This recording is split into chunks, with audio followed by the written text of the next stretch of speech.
Ама то това много голямо число. Ами да, господине, нормално е да е толкова много, защото ако внука ви реши в бъдеще да сменя някоя друга част, трябва да има допълнителна мощност, за да не се налага да сменя захранване. Затова винаги, когато си избирате захранване, взимате или 100, или 150 вата отгоре. Аха, ами, добре, ама я пак повтори. Как така да повторя?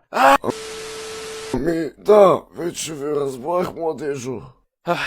Така, господине. След като се разбрахме и се радвам, че вече вие разбрахте, това захранване ви струва 180 лева. Хубаво, наци ги тези пари тук и без това не ми трябват. Поне можехте да ги дадете малко по-учтиво, господине. Ама, не ми се карай сега тук, изпуснай ги без да искаме, момко. Да, изпуснал ги ето. Само зъбите да не си изпуснеш. Добре, аз тук вече ще се тръгвам. Бяхте ми любезен, ама понякога само. Айде, чао, лека вечер. Да, благодаря и аз. Чао. Лека вечер. Каква лека вечер, бе?